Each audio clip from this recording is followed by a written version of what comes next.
Bonjour à tous et bienvenue sur le plateau d'Un cœur qui écoute votre émission de spiritualité.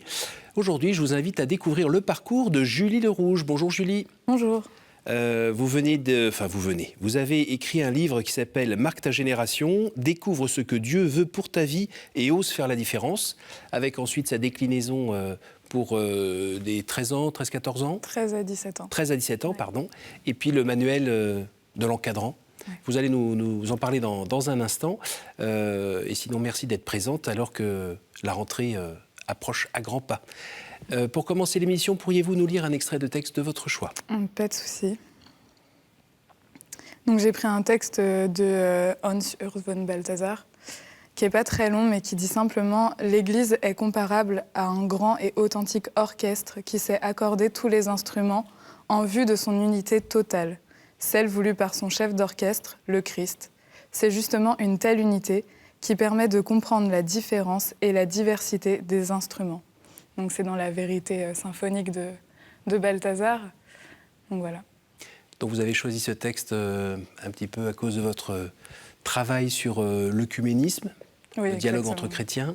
Exactement. C'est un texte qui, je trouve, montre bien la diversité des gens dans l'Église. Et l'Église, pas seulement catholique, mais la diversité des églises. Et le pape en parle souvent de l'unité dans la diversité, qui ne signifie pas l'uniformité. Et donc ce texte, moi, il me touche parce que je me dis, ça veut dire que Dieu place des instruments. Et en fait, si chacun est au bon endroit, et ça forme un bel orchestre et une belle symphonie. Vous êtes quel instrument dans cet orchestre ? Je ne sais pas. Peut-être celui qui dérange un peu. Le triangle. Peut-être. Si vous pouvez nous dire un mot sur ce livre, qu'est-ce qu'on y trouve ? On y trouve, disons, c'est plus une exhortation ponctuée de quelques témoignages. Je l'ai écrit je l'ai écrit en 2 semaines, à vrai dire. Et c'est un peu tombé comme ça. Donc pour moi, c'était véritablement encourager les gens à découvrir ce que Dieu a et veut pour eux, en fait. Justement, trouver sa place dans l'orchestre, d'une certaine manière. Et voilà, donc c'est ponctué de petits témoignages, d'une prière pour accompagner aussi le lecteur dans la prière. Vous avez senti que c'était une nécessité pour vous d'écrire ? Alors, en fait, c'est simplement qu'il y a 5 personnes différentes qui m'ont encouragée à écrire un livre. Et j'avais pas envie du tout. Moi, c'est la dernière chose que j'aurais aimé faire dans ma vie, c'était bien écrire un livre. Et en fait, à un moment donné, il y avait le directeur des éditions des Béatitudes qui m'a dit « Écoute, pourquoi t'écrirais pas un livre chez nous ?» Et je me suis dit non, j'ai pas envie. Sa femme a débarqué et a dit « Au fait, t'écrirais pas un livre chez nous ?» Je me suis dit « Bon, ça commence à faire beaucoup. » Et je suis partie, j'ai repris le train et dans le train, j'ai simplement dit à Dieu « Écoute, si vraiment tu veux que j'écrive un livre, tu passes par quelqu'un que je connais pas et qui va me le dire tellement cash que je saurais qu'il faut que je le fasse. » Et je suis arrivée chez des gens à Tours. Il y avait des gens que je connaissais pas et qui m'ont dit « Au fait, je pense que si tu trouves pas de travail cet été, c'est simplement parce que je crois que le Seigneur veut que tu écrives un livre. » Ok, voilà. Message reçu. Message reçu, j'ai rappelé les éditions et j'ai dit « Ok, je signe. » Alors, racontez-nous un petit peu qui êtes-vous, d'où venez-vous ? Est-ce que vous êtes né, dans une famille catholique, dans la région d'Angers ? Alors, je suis née à Angers, oui. Ma famille, alors disons que mes parents, tous les deux, ont opéré un rejet de la foi, ce qui fait que le dimanche, on était plus en jogging devant la télé en famille qu'à la messe. Et mon père est issu d'une famille qu'on appelle la noblesse française, la vieille noblesse française, avec une tradition plutôt janséniste, donc un Dieu qui punit et qui sauve aux bonnes actions. Et du côté de maman, c'est plutôt la réussite sociale avant tout. En gros, Dieu, c'est le pouvoir. Et tout ce qui compte, c'est le pouvoir et la réussite. Oui, ça fait pas très envie. Voilà, pas trop. Donc mon père a opéré un rejet de la foi totale en disant que c'était Dieu hors de question, l'Église hors de question. On a juste fait tout par tradition, baptême, profession de foi, communion. Les 3 enfants, puisque vous avez 2 petits frères. Exactement. Donc on a tout fait par tradition, disons, pour plaire à ma famille paternelle et pour rentrer dans les cases. Et donc on allait à la messe à Noël et à Pâques et on jouait à la Game Boy avec mes cousins pour faire passer le temps de la messe. Et on donc rentrait il n'y avait pas de rencontre pour vos parents Oh non. Avec le Christ ou... Pas du tout, loin de là, très très loin. Mais pourtant, il vous est arrivé quelque chose à l'âge de 15 ans. Exactement, à l'âge de 15 ans, Après tout, voilà, ça a été un peu un cheminement puisque la seule personne qui m'a parlé de Jésus est décédée. Moi, je venais de subir du harcèlement à l'école et tout, donc c'était un peu un passage compliqué pour ma part. Voilà, on est adolescent. Et puis très vite, il y a plein de pensées qui viennent trotter dans la tête en se disant bah, finalement, est-ce que c'est pas moi le problème? Et très vite, ça laisse la place à si le problème disparaît et que c'est moi, il faut faire disparaître le problème. Vous aviez quel âge? J'avais à peine 15 ans à ce moment-là. Oh. Et donc beaucoup de harcèlement pensées. Moral. Ouais, harcèlement moral. Physique aussi? Non, pas tant physique. Ceux qui me parlaient et qui osaient me parler, donc ça c'est quand j'étais en 5e, et ben en fait ils étaient menacés d'être tapés sur la cour. Pourquoi vous étiez devenue la pestiférée? Parce que j'avais une particule, j'étais première de classe avec un an d'avance, déléguée de classe, la chouchoute des profs qui ne voulait pas sortir avec des garçons à 12 ans, c'est normal en fait. Et donc voilà, donc ça m'a valu le titre de bouc émissaire. Donc voilà, donc j'étais insultée, des courriers circulaient, tout le monde signait. Ceux qui signaient pas, ils étaient. Et l'école n'a rien vu? Personne. La directrice a considéré que c'était des problèmes de gamins et qu'il fallait pas s'en mêler. Sauf que c'était l'émergence de Facebook à ce moment-là. Oui. Donc ça prenait des proportions et ça a pris des proportions aussi sur les réseaux sociaux avec beaucoup d'incitation à la haine. Et donc pour moi, ça a été un peu le too much. Ben oui. Et donc comment ça a arrêter été, ça? Voilà. Partant. Et c'est ça. Et donc la seule personne qui me parlait de Dieu et qui me maintenait en fait avec une espérance visible, en me disant, tu sais, Jésus c'est un ami, on peut lui parler, on peut tout lui confier, nos peines, nos joies, nos souffrances. Et t'es pas toute seule? Voilà, c'est ça. Et en fait, elle est décédée d'un cancer foudroyant. C'était qui? Et donc c'était la meilleure amie de ma maman. Elle s'appelait Véronique. C'était la marraine de mon petit frère. Et donc ça a été une grosse épreuve. Et là, je me suis dit, mais en fait, si Dieu existe, pourquoi il a permis qu'elle meure alors que c'est la seule personne qui me parlait de lui en bien, quoi. Donc voilà, donc je suis passée au lycée avec ces pensées un peu difficiles dans la tête, en me disant, ok, je viens de perdre la seule personne que j'estimais qui me parlait de Dieu. Et vos parents étaient complètement perdus, là, ils ne savaient pas quoi faire. Ben c'est ça, en fait, eux, ils voyaient le harcèlement, puis une fois que ça s'est arrêté, enfin à peu près arrêté, bon bah on est tous passés à autre chose, mais en fait moi ça a juste créé un mal-être intérieur, en fait, où ça ressassait tout le temps, j'avais Manque peur. de confiance en soi. Et envers les autres aussi, enfin c'est en soi et envers les autres, et c'était difficile de se trouver une place. Et donc, moi, j'ai commencé à beaucoup brasser de pensées un peu noires dans ma tête à ce moment-là. Et puis, à ce moment, mon papa coulait son entreprise. Enfin, il se passait beaucoup de choses à la maison. C'était un peu le chaos, disons. Pas une belle période. Non, c'était pas une période très agréable. Pourtant, et pourtant, des amis sont venus me voir et mon ancienne prof d'histoire de seconde en me disant, bah écoute, voilà, je te donne un petit livre parce que j'ai l'impression que tu vas pas bien, mais moi, tu sais, Jésus m'a sauvée dans ma vie, donc je te donne un petit livre. C'était Une pensée par jour avec Sainte Thérèse de Lisieux. Oui. Donc je lisais ça en cachette parce que trop la honte. Et puis des amis sont venus me voir en me disant, écoute, voilà, on va faire notre confirmation, inscris-toi avec nous, en plus on part à Lourdes, ça va être trop bien. Et moi, j'ai retenu cours de caté avec pizza pote. Donc, je me suis dit, pizza pote, c'est cool. C'est entre amis, on mange des pizzas. Enfin, la foi, c'était annexe. Et on s'éloigne, on découvre et un voilà, nouveau. Sympa. Et puis, on nous annonce qu'on part à Lourdes donc, pour le pèlerinage des confirmants. Donc, me voilà partie en car. J'ai passé les pires heures de ma vie avec tout le monde qui chantait des chants à la ribambelle catholande, là. Et je me disais, mais où suis-je? Et j'avais l'impression d'être retournée dans le film La vie est un long fleuve tranquille avec le prêtre et sa guitare, Jésus revient. Et là, ils ont commencé à sortir l'arme fatale des grands-mères, le chapelet. Et je me disais, oh là là, je survivrai pas à ce trajet, c'est sûr. Et donc, j'arrive à Lourdes, le prêtre nous annonce qu'on va avoir la messe tous les jours, le calvaire continue. Et là, je me suis dit, non, mais c'est pas possible, on va pas s'en sortir, là. Donc, je suis allée le voir pour lui expliquer que j'irais pas à la messe tous les jours, parce que 8 heures, c'est tôt déjà. Et puis, j'ai rien signé. Voilà, c'est ça. Je me suis dit, bah déjà, je suis là, c'est déjà pas mal. Hein. Après ce qu'on vient de subir, franchement, on devrait me décerner une médaille, mais non. Et le prêtre m'a expliqué que si je voulais pas faire comme tout le monde, eh ben, je rentrais chez moi. Donc là, je me suis dit, Lourdes, Angers, ça fait un petit bout, donc oui. Je vais aller à la messe comme tout le monde. Voilà. Je vais dormir dans le fond. C'est ça, je serai là, pas de problème. Donc je prolongeais ma nuit. Et le dernier jour, mes copains m'ont dit, écoute, il y a un super truc, tu vas voir, c'est trop stylé. En fait, c'est la nuit. Donc moi, j'étais sûre qu'on allait aller faire le mur, rejoindre des jeunes, faire la fête. Et là, ils m'annoncent, on va à l'adoration. Et là, j'ai dit, pardon, c'est cool, la nuit. Enfin, je vois pas le mot cool et adoration dans la même phrase, c'est pas compatible, quoi. Et là, ils m'ont dit, bah, tu viens, on t'a inscrite, c'est à 3h du matin. Et j'étais genre, pardon, 3h du matin, mais ça va pas la tête. Donc là, je me suis dit, mais je pars, pourquoi en fait? Et donc, je leur explique que bah, non, je viendrai pas. Donc, ils me raconteront le lendemain comment c'était pour eux. Et donc, je leur dis, mais en fait, c'est quoi l'adoration? Et là, on m'a expliqué la chose la plus bizarre du monde, en m'expliquant que Jésus était dans un bout de pain, que le bout de pain était exposé dans un truc en or, et qu'il fallait aller veiller. Et moi, je comprenais pas le concept, parce que je me disais, mais en fait, si on veut pas voler le truc en or, il y a des caméras de sécurité à la grotte, je vois pas l'intérêt de se relayer, d'aller le surveiller. Enfin, l'intérêt n'est pas là. Et donc mes copains m'expliquent que c'est plus profond que ça. Et à 3h moins le quart, sont venus me réveiller, du coup, cette nuit-là. Et m'ont dit, bah, maintenant que t'es réveillée, tu vas pouvoir venir avec nous. Donc je suis descendue dans ma plus belle tenue, avec un jogging et un sweat, très, très classe. Et mes copains m'ont expliqué que c'était en silence pendant 1 heure. Et donc là, je me suis dit, mais on va accumuler combien de temps les nouvelles horribles? Et ils m'ont dit, bah, tu te mets là toute seule. Et en fait, tu vas juste prier seule, sinon tu vas nous parler. Et là, je me suis dit, mais je sais pas prier, je vais faire quoi là? Et donc, on me donne un chapelet, comme si je savais faire un chapelet, comme si je connaissais les prières. Donc là, je me suis dit, oh là là, mais où suis-je? Et donc, on me dit, mais t'inquiète, dans les livrets, tout est écrit. Il y a le guide du chapelet, tu prends, tu suis, tu fais et tu récites.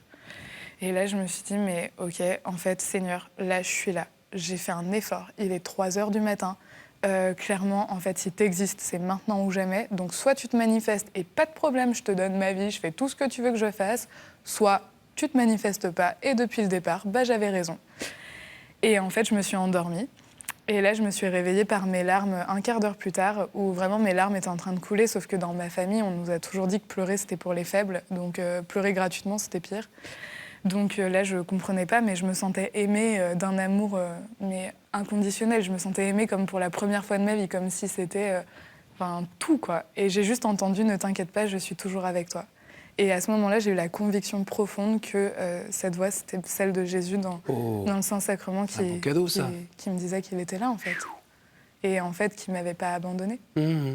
Donc pour moi, ça a été un retournement de situation. Un petit peu, oui. Et donc à la messe, le lendemain, j'avais l'impression de tout comprendre et j'étais folle. Je me disais, mais c'est à moi d'aller communier, il faut absolument que j'y aille. Là, c'est le moment, il faut que j'y aille, il faut que j'y aille. Et personne ne comprenait ce qui avait pu m'arriver. Et puis rentrer à la maison, c'était hyper difficile d'en parler avec les parents. Donc, puis nous, on n'a pas une tendance très démonstrative dans la famille. Donc là, je me suis dit, s'il faut que je fasse état de mes émotions, que je leur raconte, ils vont me faire interner, c'est sûr, ils vont me faire interner. Donc j'ai rien dit. Et j'ai cheminé, je suis allée faire ma confirmation du coup avec beaucoup de joie. Et c'était mon prétexte pour aller à la messe en disant à mes parents, écoutez, vraiment je vais faire ma confirmation, c'est très important que j'aille à la messe. Mais voilà, et une fois la confirmation passée, je ne savais pas comment leur dire, écoutez, j'ai besoin que vous m'emmeniez à la messe parce que moi j'ai besoin de vivre ça. Et donc le chemin a continué, puis l'année d'après, je suis allée à Tressin, au foyer de charité. Et donc là, j'ai revécu une expérience similaire devant le Saint-Sacrement à 3h du mat, parce que je m'étais dit, ça c'est mon horaire à moi, c'est entre Dieu et moi. Et puis j'ai envoyé ma mère là-bas en disant, écoute, va là-bas, 1 semaine en silence, tout le monde te fout la paix, on te fait à manger, enfin franchement, c'est le bon bail, quoi. Et donc ma mère, elle a dit, ok, elle était en burn-out et tout, donc elle est partie là-bas. Et quand elle est revenue, elle m'a dit, écoute Julie, il faut que je te raconte quelque chose, mais j'ai rencontré Jésus. Oh. Et donc là, ça a été un chemin qui s'est entamé avec ma maman dans un premier temps. Et puis, en 2016, j'avais 18 ans. Je suis partie au JMJ. Donc là, pour moi, ça a été l'appel du pape à se lever de son canapé. Alors là, je l'ai bien entendu. À Cracovie. D'accord, oui. Donc là, moi, j'ai entendu l'appel, c'est pour moi. J'ai commencé à me dire, il faut faire des choses en grand. Il faut voir grand, il faut rêver grand pour Dieu. Et donc, j'ai commencé à me dire, mais qu'est-ce qu'on peut bien organiser? Donc, j'avais quelque chose qui brûlait dans mon cœur, mais sans savoir exactement quoi. Et en 2016, donc novembre 2016, après les JMJ, ma maman avait un cancer. Et dans la suite de mes aventures. Oui. Et ma prof de droit m'a dit, écoute, viens dans mon église évangélique, il va y avoir des temps, on prie pour les malades. Et moi, je me disais, je croyais que c'était Calourde, alors moi, je comprends rien du tout. Et elle me dit, écoute, voilà, c'est l'église à Saint-Serge. Je lui dis, mais moi, je connais pas votre église. C'est quoi comme paroisse? Et elle me dit, c'est l'église évangélique. Et là, ça tique et je me dis, non, mais les évangéliques et les catholiques, c'est pas possible. Je peux pas faire ça. On n'est pas de la même religion. Donc, je commence à lui faire toute une morale. Et elle me dit, écoute, tu te revendiques chrétienne et tu prétends suivre le Christ? Je dis, oui. Elle me dit, alors comment tu peux te permettre de juger quelque chose que tu ne connais pas? Oups. ah bah là, ça attaque. Hein. Bon, Et elle me d'accord. dit, bah tu viens, tu vois, et tu te feras ton avis.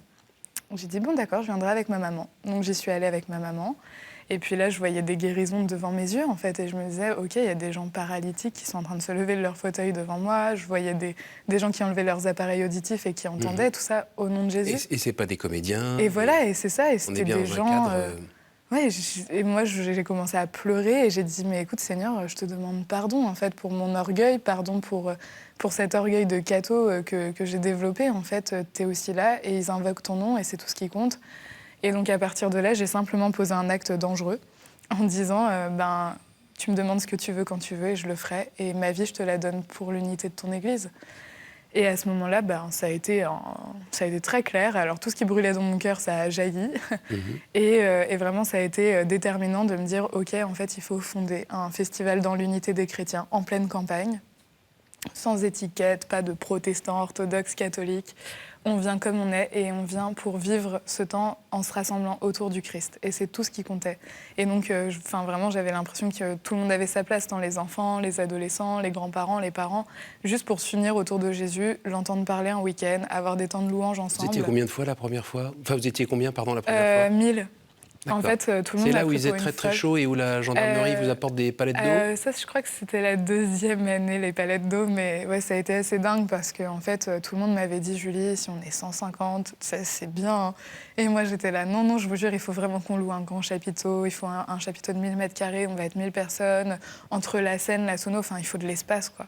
Et la Providence s'est invitée aussi à la faire? Complètement. Dans l'affaire pour que tout se passe bien? Et c'était impressionnant, tous ces... Bon, alors évidemment, avec ces lots de combat, mais en même temps, c'était tellement glorieux.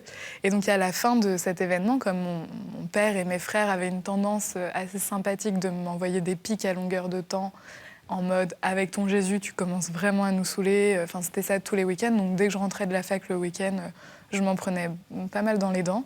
Et à la fin de ce premier Amène-toi, Oui. mon père et mes frères viennent me voir à tour de rôle en disant « Écoute, Julie, on te demande pardon parce qu'en fait, si toi, t'avais pas dit oui et que t'étais pas allée jusqu'au bout, on n'aurait pas rencontré Jésus. » Oh là là! Et en fait, du coup, ma mère et mon père se sont inscrits à un parcours biblique ensemble. Maintenant, on va à la messe en famille. C'est assez impressionnant parce que ça a été un énorme chemin de conversion. Mais c'est beau. Et vous êtes étudiante encore Oui, aujourd'hui? je suis Vous étudiez dans quoi? C'est quoi votre parcours? Alors, au départ, j'ai fait une double licence droit-histoire avec un master en droit international et européen, plutôt spécialisé en droit des réfugiés. Et puis, à un moment donné, j'ai juste senti un appel à sortir de ça parce que je sentais que la compatibilité entre ma foi et ce que j'avais envie de vivre et les compromis qu'il fallait faire dans le monde juridique pour arriver dans les hauts postes, c'était plus compatible. Et donc j'ai pris une année de break et puis mes profs m'avaient dit que j'étais trop humaine, voilà. Donc je me suis dit, au moins j'ai des sentiments, donc je suis partie. J'ai fait les 30 jours de Saint-Ignace, d'exercice spirituel, donc 30 jours en silence. Ça nettoie? Ah oui, ça décape bien. Après, je suis partie faire 3 mois d'école d'évangélisation à Toulouse avec des frères évangéliques.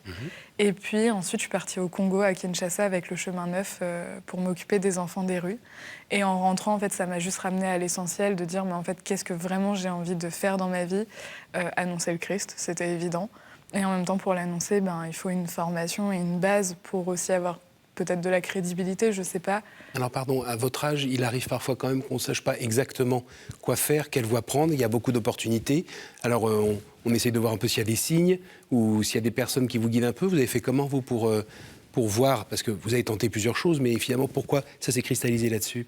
Parce que, en fait, avec l'école d'évangélisation qu'on avait faite et le fait d'aller parler dans la rue aux gens, évangéliser dans la rue, c'est pas trop mon charisme, mais en tout cas, il faut le faire. Eh bien, en fait, pour moi, ça a été aussi de me dire, mais finalement, quand on me pose des questions, des fois, j'arrive pas à répondre à tout. Donc, il y avait cette nécessité de pouvoir répondre. Au Congo, je me suis vite retrouvée sollicitée par la communauté pour aider à parler de la vie dans l'esprit, des charismes. Et en fait, donc j'ai retransmis ce qu'on m'avait appris. Mais en fait, je me disais, j'ai besoin d'aller plus loin, et même pour moi-même, c'était hyper important. Et puis, dans l'Église, en tant que telle, je trouve que les laïcs, et notamment... Alors, quand on est une jeune femme laïque, j'ai l'impression de cocher toutes les mauvaises cases. Voilà. Et du coup, j'ai aussi senti ce besoin de me former pour moi-même et aussi pour les autres. Et comme avec le livre qui a donné naissance au parcours, il y a eu beaucoup de sollicitations dans les établissements scolaires. Donc je passe ma vie dans les établissements scolaires à témoigner. Mais en fait, j'aimerais bien pouvoir aller aussi plus loin que juste du témoignage et de pouvoir véritablement enseigner et d'avoir vraiment cette notion de transmission. Voilà, parce que pour moi, c'est quelque chose d'important. Donc là, les études, vous faites quoi, là ? Alors là, je suis en 3e année de baccalauréat canonique, donc philosophie-théologie. Donc l'idée, c'est d'aller jusqu'au doctorat, thèse et compagnie. Et voilà. Si vous vous projetez dans 10 ans, vous êtes où ? Vous faites quoi ? Je serai certainement, du coup, docteur en théologie et enseignante, j'espère. Et puis ensuite, avec Amène-toi, l'œuvre grossit beaucoup. Il y a des sollicitations pour créer des Amène-toi dans d'autres régions de France. On est sur un projet d'ouverture d'un lieu pour accueillir des personnes en difficulté qui s'appelle la Maison de David. Donc en fait, tout ça, ça demande du temps, ça demande de l'investissement et de la présence. Donc je pense que je serai par là. Et l'idée, c'est bien de s'ancrer dans le terroir là où vous êtes ? Pour la Maison de David et pour le festival Amène-toi, oui. Mais là, on sent vraiment un appel les gens là où ils sont. Ouais, exactement. Et on sent vraiment cet appel aussi à délocaliser pour faire des plus petits événements et aussi pour apprendre à connecter les différents acteurs locaux pour qu'ils apprennent à se rencontrer et à travailler ensemble. Ça s'est passé à quel moment, cet été ? Alors là, cet été, c'était le 30 juin, 1er et 2 juillet. D'accord. Et voilà, donc chaque année, donc moi j'ai passé la main sur la partie organisationnelle. Donc maintenant, c'est Sarah et Cécile qui s'occupent de ce festival et pour laisser place aux autres projets. Vous avez commencé par nous raconter que tout cela était né sur de la souffrance, de la solitude, du harcèlement. Il y a beaucoup de gens qui vivent ce genre de situation aux mêmes âges et puis même encore après. Côté pardon, vous avez cheminé, avancé. Où vous en êtes ? Oui, alors ça, le pardon, ça a été un grand cheminement. Voilà, et puis même... En fait, après coup, même en fondant Amène-toi, il y a eu beaucoup de choses blessantes de la part de ma propre église, en fait, parce que quand on se lève, qu'on crée des choses, ça ne plaît pas toujours, et surtout quand on parle d'unité, voilà, beaucoup de découragement. Vous êtes très jeune quand même. Voilà, c'est souvent ce qu'on m'a dit. Et on m'a très souvent dit, de toute façon, t'es trop jeune, ça marchera pas, tu n'y arriveras pas, c'est n'importe quoi, Dieu parle pas. Donc quand c'est des gens de notre propre église qui sont des religieux ou des fois des prêtres, c'est hyper décourageant. Ça fait partie du combat spirituel, si je ne me trompe pas. Exactement, le combat. Ça, je l'ai bien appris. Et donc ça a été vraiment douloureux, ça a été difficile, j'ai versé beaucoup de larmes.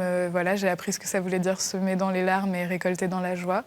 Donc ça a été un lot de souffrance et en même temps, ça a été un chemin d'apprendre à pardonner. Et je me disais, mais en fait, Jésus, il a vécu tellement pire que ça parce qu'il se faisait insulter. Moi aussi, alors la calomnie, la diffamation, les insultes, ça, je les vis assez quotidiennement, d'une certaine manière. Encore aujourd'hui ? Oui. Et aujourd'hui, de manière assez virulente. Donc en fait, voilà. Qui ? Ça vient d'où ?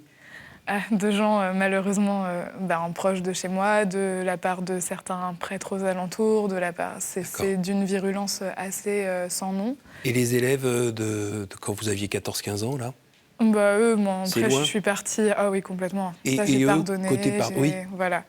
Mais c'est vrai que c'est un chemin constant de dire, finalement, en fait, Jésus, il a vécu ça. Et lui, il est allé jusqu'à être cloué sur une croix. Et malgré ça, il a dit « Père, pardonne-leur, ils ne savent pas ce qu'ils font ». Et pour moi, c'est ce à quoi j'essaye de m'accrocher. Et la parole, une de mes paroles préférées, c'est « Garde ton cœur plus que toute autre chose, car de lui jaillissent les sources de la vie ». Au Proverbe 4, 23. Et pour moi, c'est hyper important. Et c'est d'essayer de garder son cœur aussi de toute cette souffrance. Et en fait, le seul moyen de le garder et de garder ce cœur de chair, d'une certaine manière, c'est de pardonner. Et c'est un chemin qui est très dur, mais en fait, j'ai envie de dire, Père, pardonne-leur, ils ne savent pas ce qu'ils font. Merci Julie, on arrive au moment des questions. Courte réponse courte, dites-moi un chiffre entre 1 et 10, s'il vous plaît. 7. Quel est le personnage ou le saint que vous aimeriez retrouver au ciel ? Beaucoup. Déjà, Jésus. Mais en fait, tout le monde, j'aimerais trop rencontrer tous les prophètes et leur dire, à l'époque, vous deviez être pris pour des zinzins. J'aimerais trop voir Jeanne d'Arc et lui dire merci de ce que tu as fait pour la France. J'aimerais voir Padre Pio en lui disant merci parce que ça aide dans le combat spirituel à vivre les choses et à aimer son église malgré tout. Non, on ne va pas tous les faire, voilà. On va s'en sortir. Donc en fait, j'ai envie de dire tous. Je vous écoute. Encore un chiffre ? Oui. 3. Quelle est la pire idée fausse que l'on se fait sur Dieu, selon vous ? Qui parle plus aujourd'hui ? Et une dernière ? 5. Quelle est la dernière fois où vous avez reconnu l'action du Christ dans votre vie ? Ah, c'est une très bonne question. En fait, j'ai envie de dire que tous les jours, je vois son action dans ma vie. Donc, j'ai envie de dire, c'était hier comme c'était ce matin. Donc, voilà. Merci beaucoup, Julie. Merci beaucoup. D'être venue de votre belle région pour nous raconter ce superbe témoignage.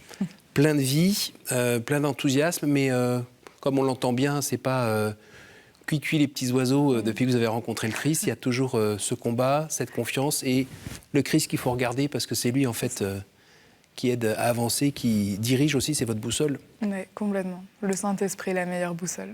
Je rappelle le titre de votre livre, Marque ta génération, découvre ce que Dieu veut pour ta vie et ose faire la différence, aux éditions des Béatitudes. Merci beaucoup, merci à vous tous pour votre fidélité. Je vous invite à retrouver cette émission grâce à notre site internet www.ktotv.com. Je remercie toute la technique qui a permis de réaliser cette émission et je vous donne rendez-vous la semaine prochaine.